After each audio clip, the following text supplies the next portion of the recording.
Coming up on New Day at Arirang, despite a vaccination rate of more than 70%, South Korea on course to mark yet another day with more than 1,000 new cases of COVID-19. Also, will the continued spread impact plans to transition to a living with COVID scheme? A chilling warning to the West from Presidents Putin and Xi. It's certainly enough to rattle nerves as Russian and Chinese warships conduct their first ever joint patrol in the Pacific Ocean. Plus, delivering a message of hope to people around the world affected by the pandemic. K-pop megastars BTS hold an online concert live streamed from an empty stadium in Seoul. Hello and welcome to this Monday edition of New Day at Arirang. It's 8 a.m. on October 25th here in Seoul, South Korea. Thank you ever so much for joining us. I'm Mark Broom. And I'm Kim Mo-gen. Over the next hour, we'll take a look at big news stories of the day and get expert insights on the issues facing Korea and the world. Now we start with the coronavirus situation in South Korea. The country has been seeing a gradual decline in the number of new infections as the government readies to transition the population back to normal life. However, with crowds expected to gather for Halloween celebrations this weekend, health authorities remain on alert. They certainly do. For more on this and other COVID-19 related updates, joining us is our reporter, Chair Min-jung. Good morning, Min-jung. Good morning. Now, let's start with the forecast for Monday. We have another couple of hours to wait before the official tally is out, but how are the estimates looking thus far? Well, we're expecting to see numbers today go hovering around the 1,200 range. From midnight to 9 p.m. last night, South Korean health authorities confirmed a little over 1,100 cases. This is some 220 cases fewer than what was reported on Saturday. Of the locally transmitted cases, more than 80% were confirmed in the greater Seoul area. So we've been seeing a downward move over the weekend, but as I mentioned a while ago, authorities are bracing for another potential uptick as we approach the Halloween season. Right, so we usually tend to see fewer infections earlier in the week because there are fewer tests being done over the weekend. But like you said, what's troubling is what will happen this weekend. Authorities are worried young people will flock to crowded areas like Itaewon and Hongdae to celebrate Halloween. And it's more concerning as people can feel complacent, as South Korea is currently going through a transition phase to living with COVID-19. And to prevent another possible uptick, the government is planning to conduct intensive inspections from Wednesday to next Tuesday. And this will be done during the night at bars and entertainment facilities in Seoul. Yeah, Halloween is a real big night in South Korea. Lots of young people go out and enjoy the evening and drink lots of alcohol, but let's hope there isn't another spike in cases as people gather together. Some good news, though. The vaccination rate here in South Korea is still on the up and up.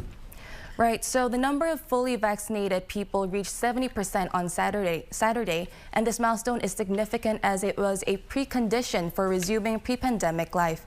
Although South Korea was a late starter in terms of the vaccination drive, it took just 8 months to reach that milestone.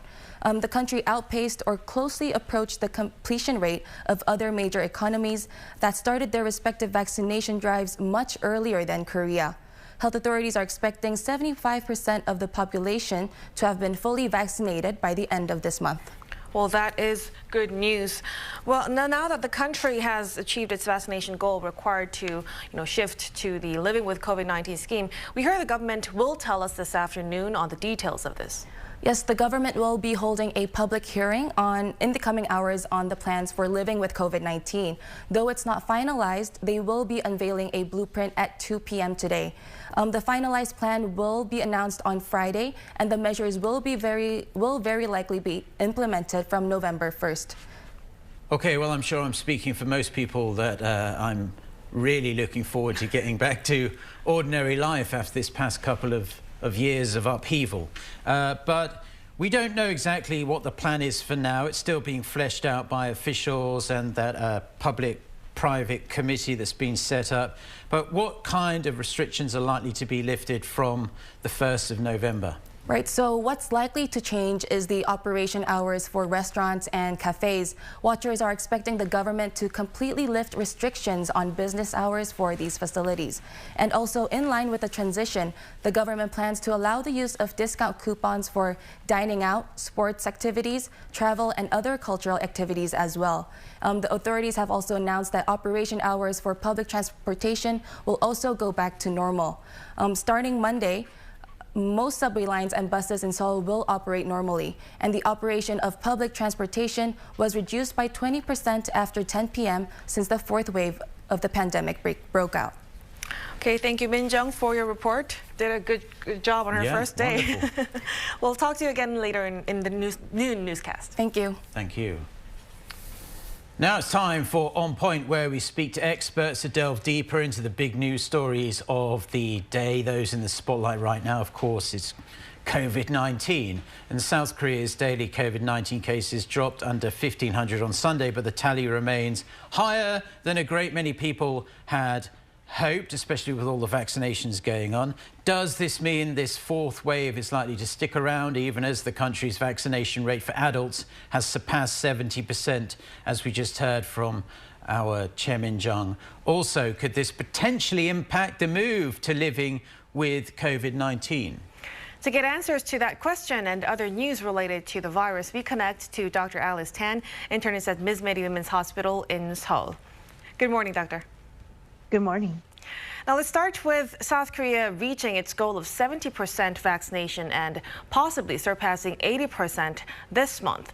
Now, given that, why do we continue to see the daily caseload being relatively high? And could this prompt the government to reassess the timing of its move to the COVID-19 scheme?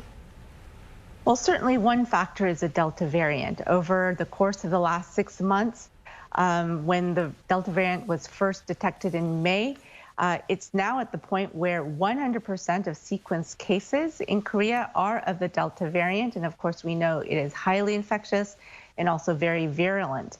So when we have the combination of a widespread variant, such as the Delta variant, and also a large pool of people who are still not fully vaccinated, when we tally up the number of people greater than 50 years old who are still not fully vaccinated, it comes to 1.63 million people.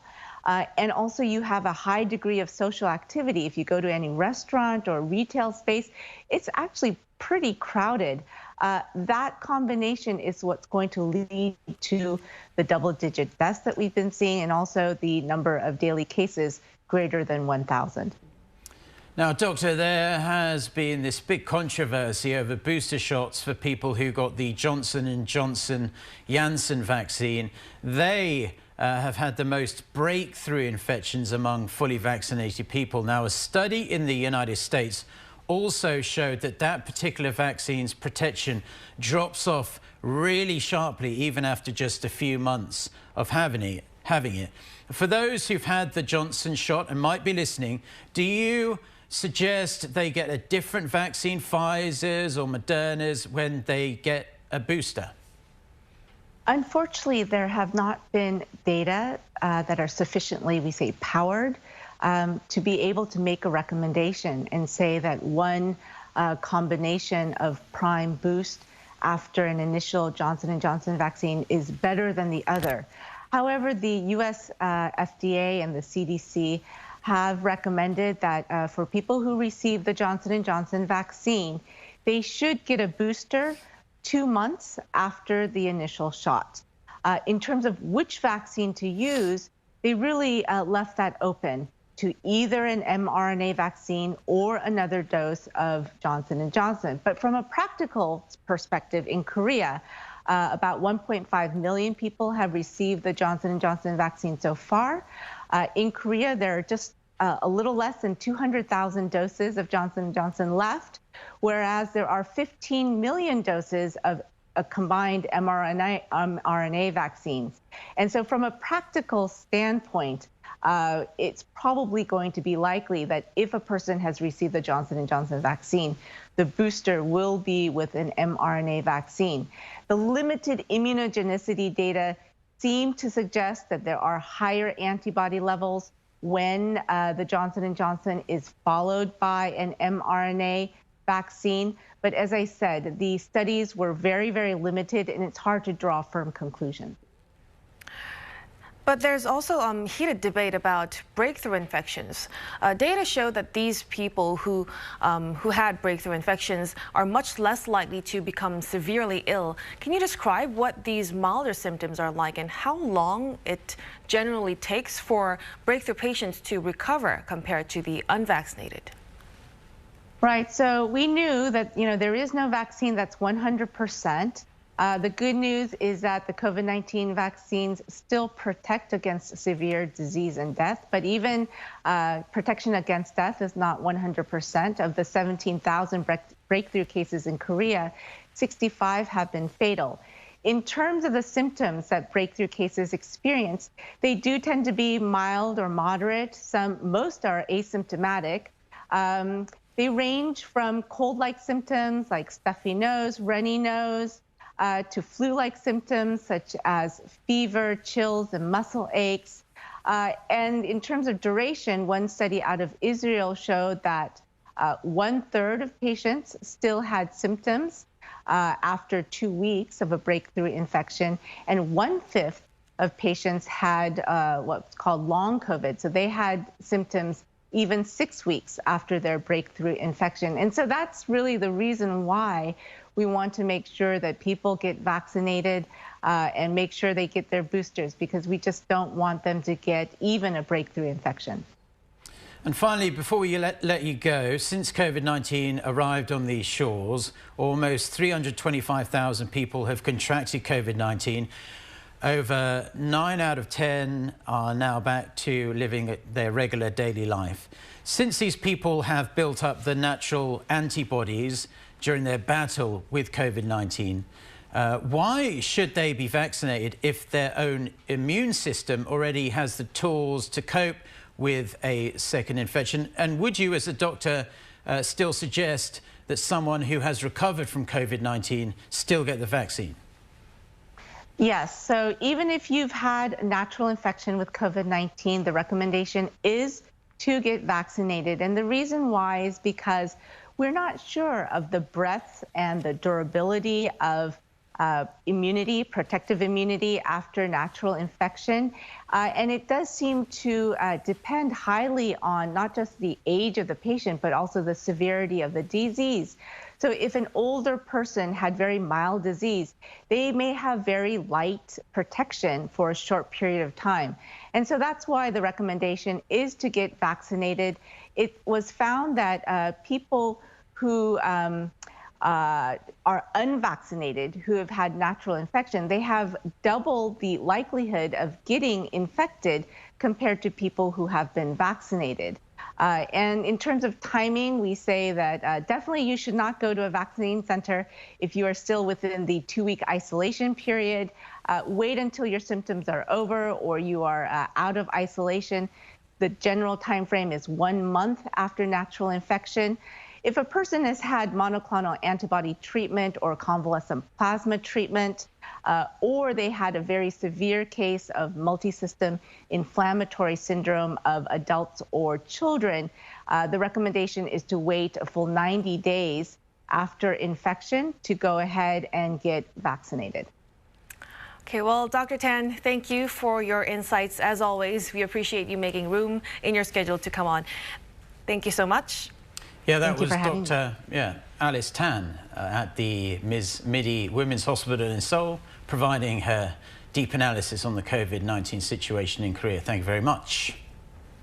Thank you. Now, in other news, the U.S. Special Representative for North Korea met in Seoul on Sunday with his South Korean counterpart to discuss ways to try and reopen diplomatic efforts with North Korea. And following their discussions, the officials said their agenda included pushing for a formal declaration to end the Korean War and other trust-building measures such as the unconditional provision of humanitarian aid. Our North Korean Affairs correspondent Kim Dami reports.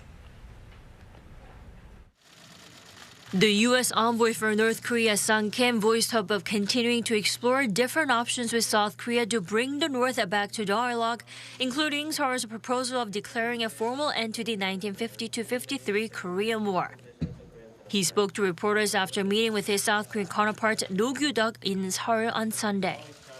I look forward to continuing to work with Special Representative No to explore different ideas and initiatives, including the ROCs and the war proposal, as we continue to pursue our shared objectives on the peninsula.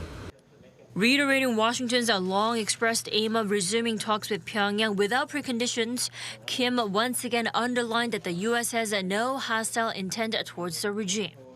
He then said he hopes that the North will respond positively to U.S. outreach. But Kim also urged the North to stop what he called its provocations and other destabilizing activities, which he said violate multiple UN Security Council resolutions and pose a threat to the international community. It was this past week that North Korea test-fired a new submarine-launched ballistic missile. Kim said further that the U.S. is prepared to work with Pyongyang to provide humanitarian aid, and that Seoul and Washington will continue to pursue common goals and ideas, including an end-of-war declaration.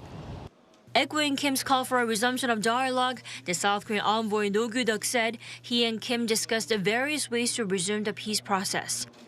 That included the end-of-war declaration and humanitarian assistance. Special Representative Kim and I had serious and in-depth consultations about the end-of-war proposal, building on our discussions in Washington. We agreed to continue to pursue various ways to engage with the North, including cooperation on humanitarian support and meaningful trust-building measures. No added that he and his counterpart will have additional consultations on North Korea at an early date. Sunday's talks took place just around a week after they met with their Japanese counterparts in Washington, also with a focus on ways to restart dialogue with the regime. Kim Da-mi, Arirang News. A large fleet of Chinese and Russian warships have conducted their first joint patrols in the Pacific Ocean, sailing through Japan's Osumi Strait. The defense ministries of the two countries said the drills were aimed at contributing to peace and stability in the Asia-Pacific region, but it seems like not everyone feels that was their true intent. Kim Hyo-san reports. Boasting of close bilateral ties amid the prolonged escalation of tension between Washington and Beijing, Russia and China reportedly staged naval cooperation drills earlier this month, traversing the Pacific Ocean and East China Sea. According to Japan's Kyodo news agency Sunday, 10 vessels from China and Russia sailed through the Osumi Strait off Japan's southwestern prefecture of Kagoshima. It added this was the first time that Tokyo's defense ministry confirmed a flotilla of Chinese and Russian vessels passing through the strait, which is regarded as international waters. This means foreign ships are allowed to navigate, but Tokyo said it will continue to monitor the two navies, describing the maneuvers as, quote, unusual. The warships are believed to have taken part in a joint naval drill in the area in mid-October. Over the weekend, Russia's defense ministry said the patrols were aimed at maintaining regional peace and stability.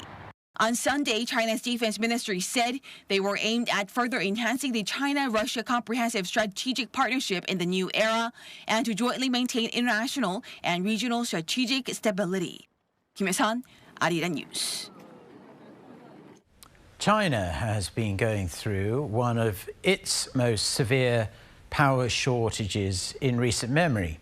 In a bid to try and solve this problem, it has increased electricity imports from neighbouring countries, including Myanmar and even North Korea. Jin-young reports. China is facing the worst power shortage in 10 years. Local media has reported that China has increased electricity imports from countries like Myanmar and North Korea. According to the South China Morning Post, customs data showed that China's electricity imports from North Korea jumped by 62% in September compared with the same period last year.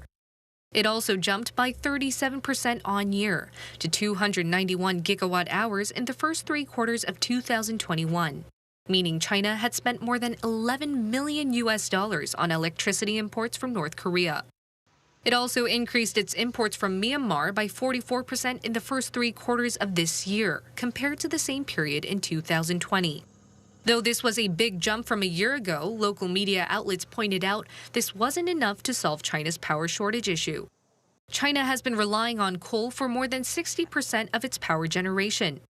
But supply hasn't been enough to keep up with growing electricity consumption ever since the country's economy bounced back during the latter half of last year. While some local governments decided to temporarily stop factories from operating, authorities have been calling for more efforts, especially as the winter season approaches, which will inevitably lead to a higher demand for electricity to power heating devices. Jin-young, Arirang News.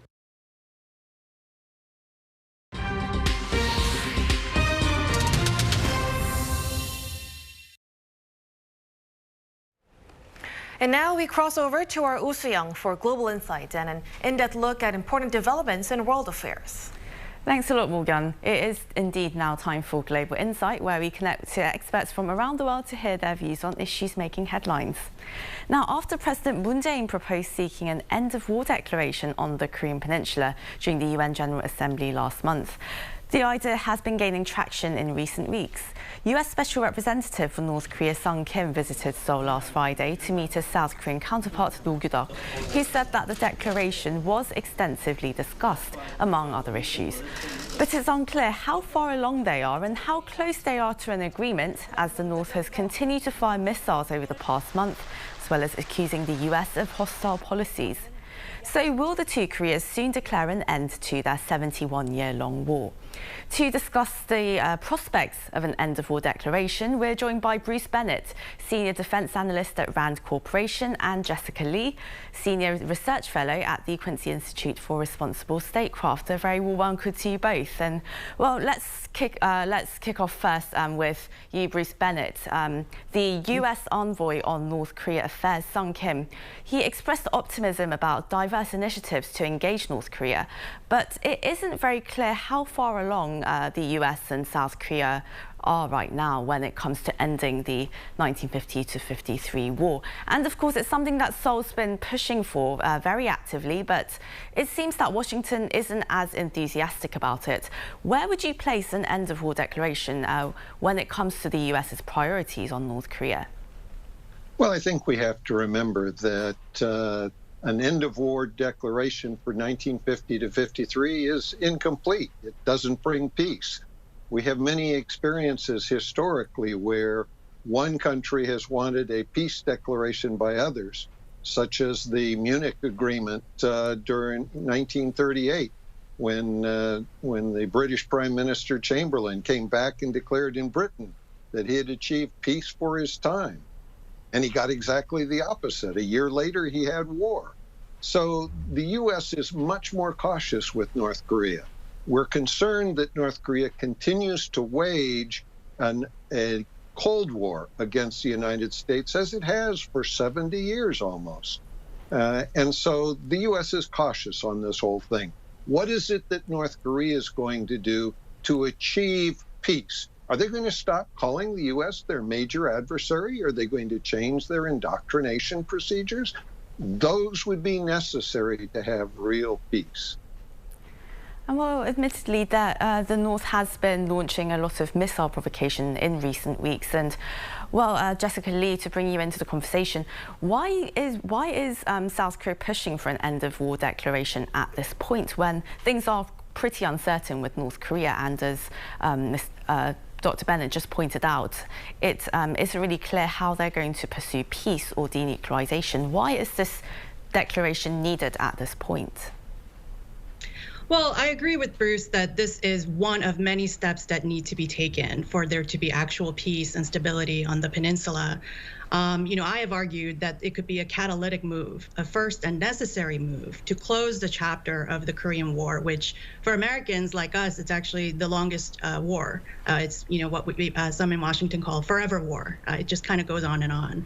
So I do think that as a preamble or a catalyst, that it could serve a useful purpose. Now, of course, once an end of war declaration is made, we need to then talk about other things, whether it is North Korea's willingness to declare and begin dismantlement of its nuclear facilities and sanctions and other things that both sides, United States and North Korea, have tried to talk about in Hanoi and Singapore, but failed to do. So I do think South Koreans see these this opportunity as an important moment. There is what some call arms racing going on in South Korea and North Korea right now in terms of the two countries really seeing each other through a lens of suspicion, and they're on high alert. And so things are quite volatile. So this is not a situation sustainable or should continue. And I think South Korea is a major ally of the United States. It's an important country for the United States to listen to and to work closely with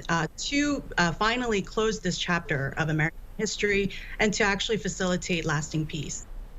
And Dr. Bennett, given the volatility of the situation, some believe that it's rather dangerous to announce an end to the Korean War when the North hasn't committed to the process of denuclearizing or is even talking about denuclearizing just yet. What is your opinion on this?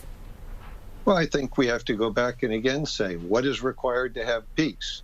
Will we have peace if North Korea still wants to split the ROK-US alliance, still wants to have military capabilities, including nuclear weapons, to threaten South Korea? We need to find out what North is thinking about how it will participate in peace.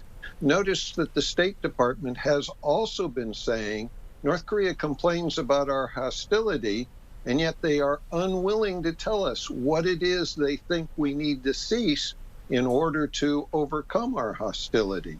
We want them to tell us what we need to be doing.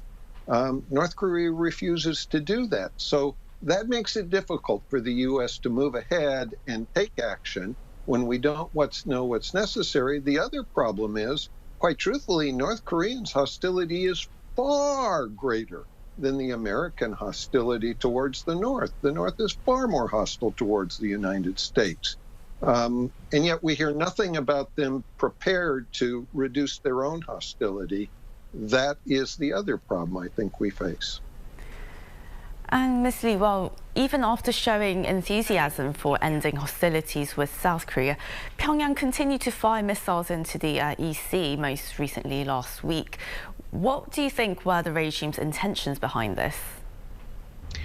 Well, that's right. I mean, the situation on the peninsula is quite tense. Earlier this month, the North and the South both tested ballistic missiles hours apart from each other. And this was North Korea's first test in about 6 months. And so it's a fresh breach of UN Security Council resolution as well. And so it's quite grave. And then, of course, on October 19th, North Korea launched a ballistic missile from a submarine, which again shows that the tension on the peninsula is not likely to go away anytime soon, and that the status quo is getting more and more dangerous. And then most recently, South Korea, of course, tested its first domestically made space rocket earlier this week. And so I think, we have to step back and look at the picture and ask ourselves, where is this situation headed?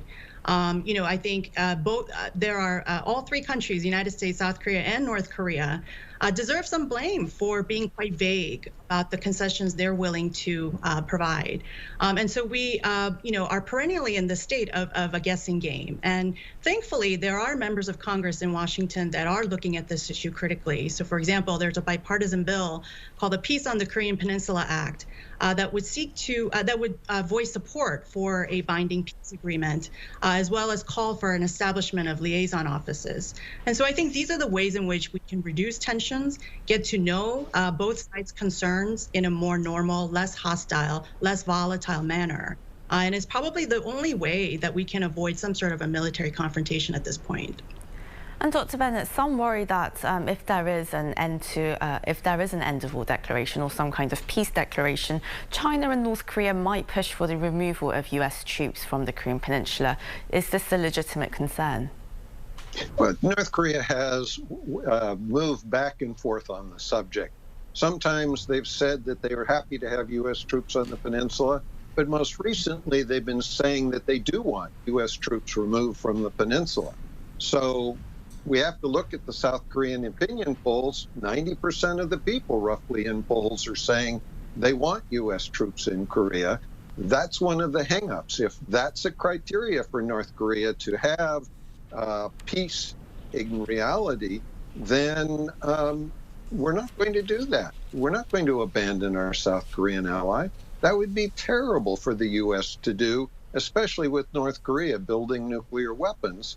And it would be destabilizing because it would drive many in Korea to think that they would need their own nuclear weapons if there's not any extended deterrence support from the United States.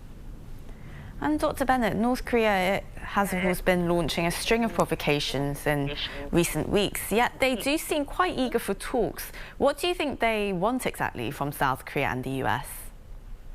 Well, you have to look at their provocations. Their provocations have been almost exact matches of the South Korean missiles.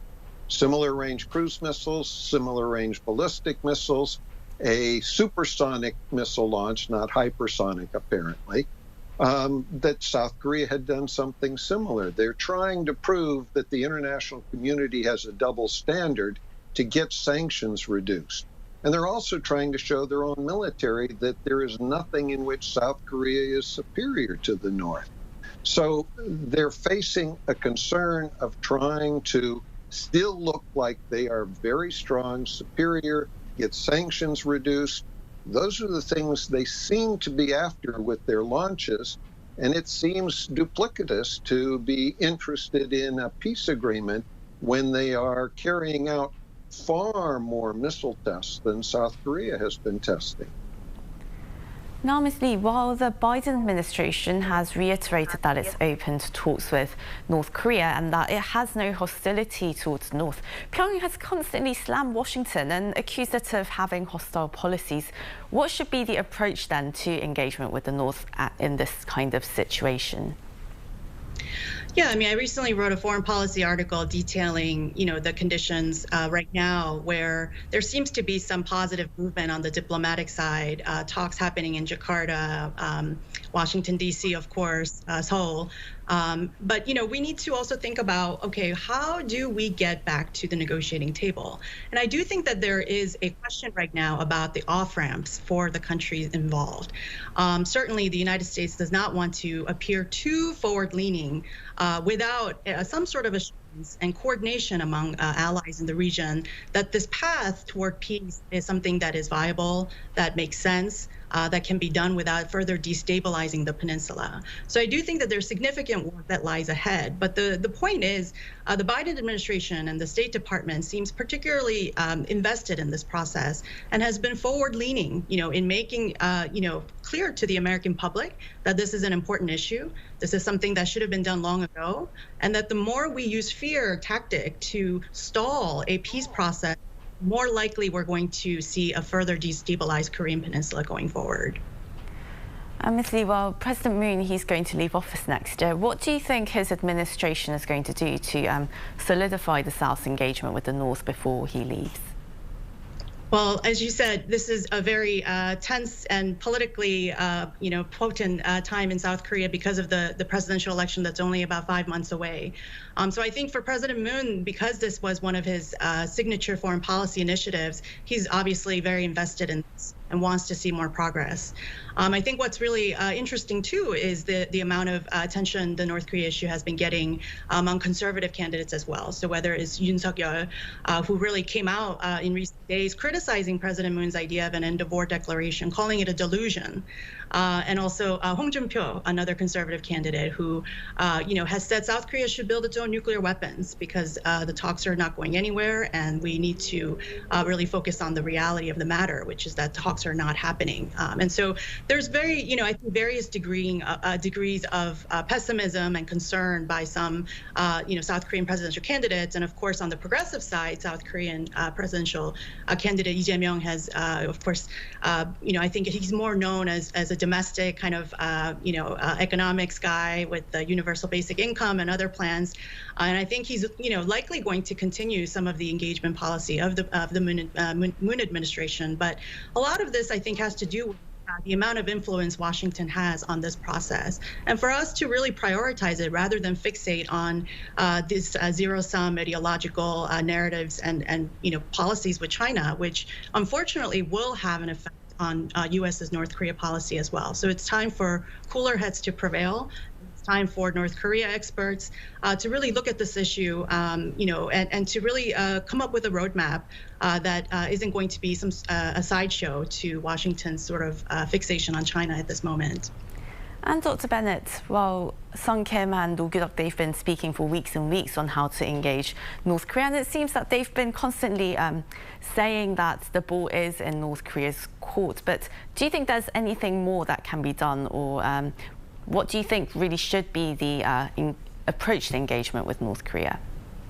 I think the ball really is in North Korea's court. The U.S. has said it will meet anytime, anywhere with the North Korean representatives.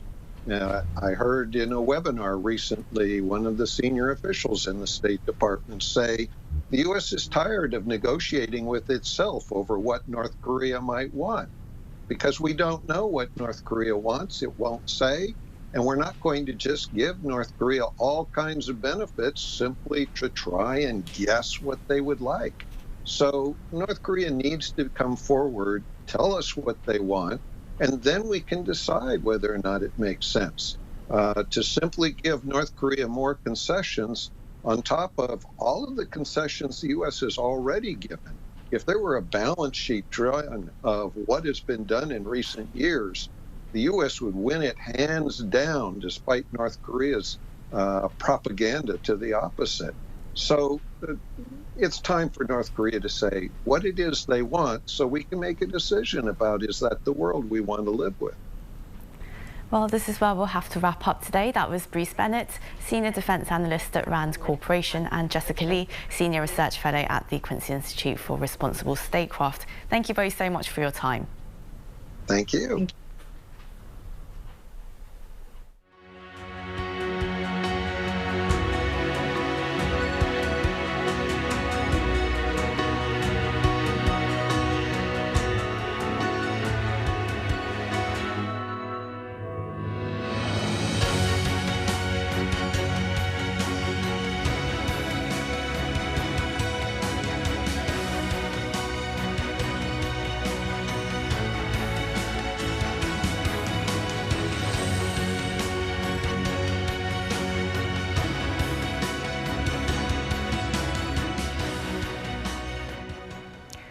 Kakao Pay, the fintech unit of South Korea's most popular chat app Kakao Talk, will go public on November 3rd.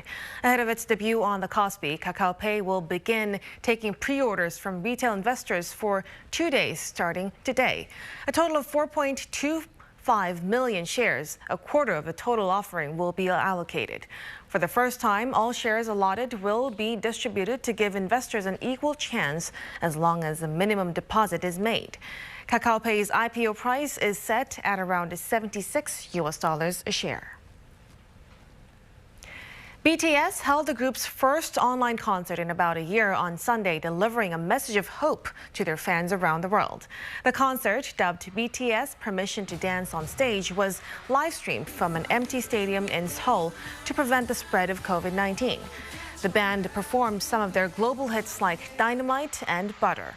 There were no individual performances, with the group singing together from the beginning until the end. BTS will hold their first in-person concerts in around 2 years in LA in late November. Tickets for those gigs have already been sold out. South Korea's Hwang Dae-heon has won the men's 1,000-meter gold. He did so on Sunday, claiming the country's first men's gold medal of the new World Cup season. With the World Cup taking place in Beijing, Hwang finished in a time of 1 minute 26.02 seconds to claim his place atop the podium. He marked the lone medal finish in the men's competition for South Korea as Hwang's teammates failed to advance to the finals in both the 1,500 and 500-meter events. Now, staying in sports, in women's golf, South Korean star Jin-young has won the BMW Ladies Championship held in Busan, giving her the honour of scooping the 200th win for a South Korean golfer on the LPGA Tour on Sunday. Ko finished with 8 birdies to finish the day at 8 under par, and for the tournament 22 under. The final round went to a playoff. Go was tied with her fellow countrywoman Im Hee-jung, with Go emerging victorious in the end. Go went into the BMW Championship ranked second in the world, but with her win and $300,000 prize money next week, she'll be world number one.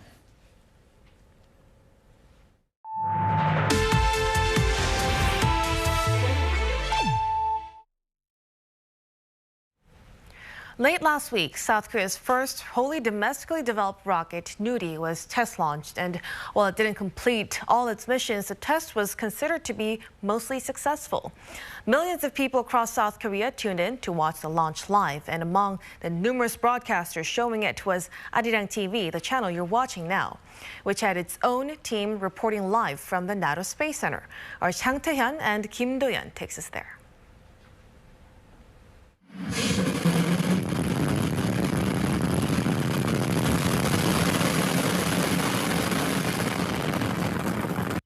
This blast on October 21st signaled a huge step forward for South Korea's space program, the first launch of KSLV-2, or Nuri, South Korea's first independently developed rocket. The dummy satellite reached the altitude of 700 kilometers, but it couldn't target a lower orbit because the speed was less than 7.5 kilometers per second. Nuri's first stage separation, fairing separation, and second stage separation was done right, but the 7-ton engine in the third stage could not combust for 521 seconds. Rather, it ended after 475 seconds. The whole nation was following the 16 minutes that the rocket was blasting into space. It was covered by all the major national broadcasters, with even foreign correspondents present. Arirang News also had a team there. 네, 마이크 테스트 하나, 둘, 셋, 넷. 누리호 발사, 뉴스 피처, 마이크 테스트. It's early in the morning and we're heading to Gohung County, Jeollanam-do Province from Seoul because we'll be covering Nuri, South Korea's first homegrown rocket. The development of space technology will give South Korea the autonomy to send various objects into orbit and with a more flexible schedule. Nuri carries a 1.5-ton Mach payload into a low orbit of 600 to 800 kilometers. The country has spent $1.65 billion on the project during 11 years of development. In 2013, South Korea successfully launched NATO, its first ever space vehicle, but its first stage was built using Russian technology. This time for Nuri, more than 300 South Korean companies participated and supplied parts to the rocket. All the hard work that was done over the past decade now has been assembled, ready to be shot up into space from NATO Space Center located at one of the southernmost parts of the country's mainland. So we just drove through the toll gate for Gohung County. So we've just entered the county where NATO Space Center is located. But check this out. This is a map of the county, and we've entered through here. So NATO Space Center is all the way down here. So it's at a very remote area. After arriving at Gohung, our team began with the live coverage in the evening. So I'm done with the live report. It's really chilly out here. It's not chilly, it's freezing out here. And I've been sitting here for like 3 to 4 hours, but I feel satisfied because I don't think I made any mistakes.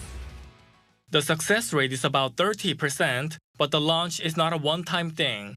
South Korea is in the process of development, which means launching the rocket multiple times to check and fix any flaws. Nuri is also part of the country's plan to build a 6G communication network. The night before the launch, the engineers were still hard at work, checking that everything is ready for the big day. There's a lot of pressure, so even if tested numerous times, as you know, a rocket has more than 300,000 parts. But those parts have to work as planned and according to our sequence. We work as hard as we can, but there's always going to be a pressure for us. As engineers, we believe that the launch will 100% be a success. But as all things do, even if we believe in it, unless destiny is on our side, it may not go our way. Finally, D-Day came and our team was busy as well. Starting with an 8 a.m. live segment, throughout the day the team provided updates while getting ready for the main coverage at 3:30 p.m. ahead of the 4 p.m. scheduled launch time. But at around 2:30, the launch time was delayed an hour to 5 p.m. These things don't tend to go as smoothly as planned. Those who had covered a NATO launch years before told the crew, meaning they anticipated further delays. So about an hour ago, the official announcement said the launch has been delayed for an hour, so it's now 5 p.m. Otherwise, we would have been getting ready for our on-air show by now, but now we will be going on air an hour later. The rocket itself doesn't have a problem, but it may be the launch pad. That's what the official statement said. But luckily, the newly set time was good. Whoa.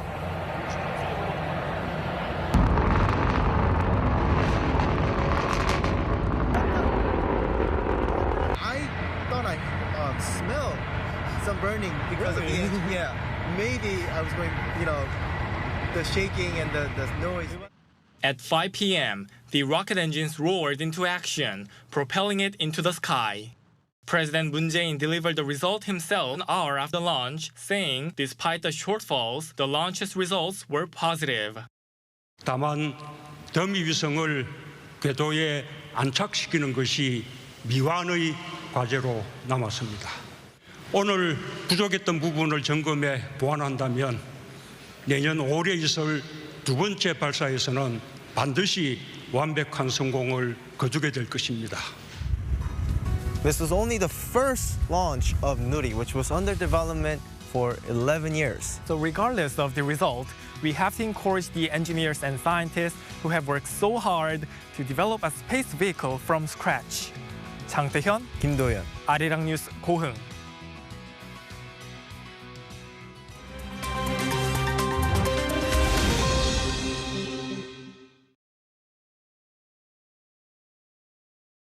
Let's take a look at what's going on in the world now.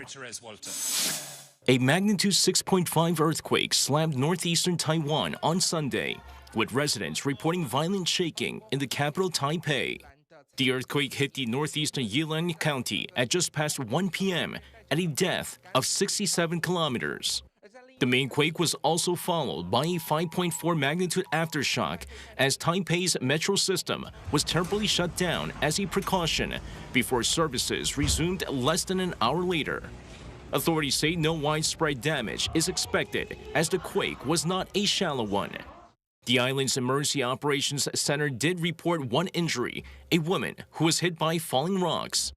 Taiwan does regularly report earthquakes as it lies near the junction of two tectonic plates. While earthquakes of this magnitude can prove to be deadly, it largely depends on where the quake strikes and at what depth. In September 1999, a 7.6 magnitude earthquake killed roughly 2,400 people in Taiwan, while a 6.2 magnitude earthquake in December 2020 resulted in no major damage or injuries. Gunmen attacked a jail in Nigeria's Oyo State on Friday, freeing over 800 inmates by force. The latest incident marks the third such major attack this year. The country's prison service says the attackers were heavily armed. After an exchange of gunfire with prison officers, they gained entry into the prison yard by blasting through the walls with dynamite. Many of the inmates have been recaptured, while authorities are still on the hunt for those that managed to escape the prison. The latest jail attack in Oyo follows similar attacks in Imo State in April, where more than 1,800 inmates were freed, while another 266 prisoners were forcibly released in Kogi State last month. Casino giant MGM Resorts on Saturday auctioned off 11 of its Picasso paintings and works by the Spanish artist in an effort to make its global art collection more diverse and inclusive. As the name implies, each of these works are hitting the auction block from the renowned MGM Resorts Fine Art Collection, where they have remained for the last 20 years. The auction comes as MGM Resorts reshapes its public fine art portfolio, deepening its focus on diversity and inclusion. The auction, which was hosted by Sotheby's and held at Bellagio Hotel in Las Vegas, fetched nearly $109 million, with the collection including one piece, which was sold for more than $40 million. Some of the 11 pieces that were auctioned off had been on display for years at the Picasso restaurant inside the Bellagio. The restaurant will continue to show an additional 12 Picasso works. The auction also marked the first ever marquee auction in North America outside Sotheby's signature New York auction venue. Lee Seung-jae, Arirang News.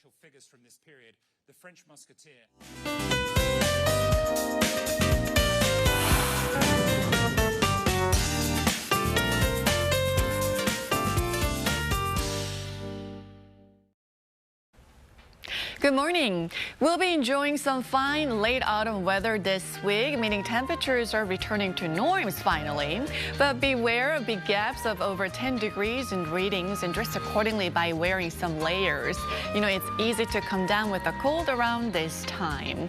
And low temperatures are similar to yesterday, far colder in Chuncheon-do at just 4 degrees, Daegu at 7. But inland regions are having some foggy start to the day, so please tread with care. Also, those in Chungcheong-do provinces could see some high levels of dust during the first half of the day. Then the afternoon looks to be as pleasant as yesterday, mild under clear blue skies, and Seoul will go up to 18 degrees, Busan at 21. Then we'll wrap up the final week of October with a fine note, but there could be light rain in central regions on Wednesday, and wide gaps in readings to continue through the week. With that, here's a look at the weather conditions around the world.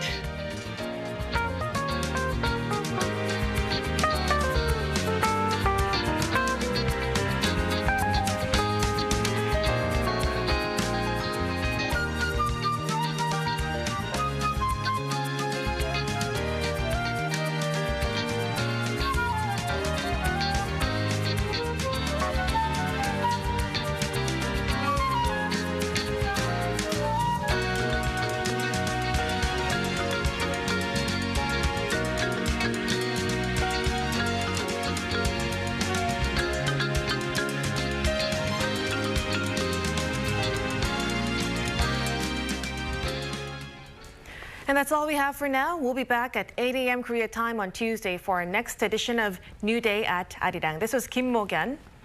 Yes, and thank you very much for joining us. As we start the work week, we'll be here for the remainder of the week at the same time. And I'll be back, minus Mo-gyun, at 10 a.m. Korea time for our next newscast. Until then, goodbye.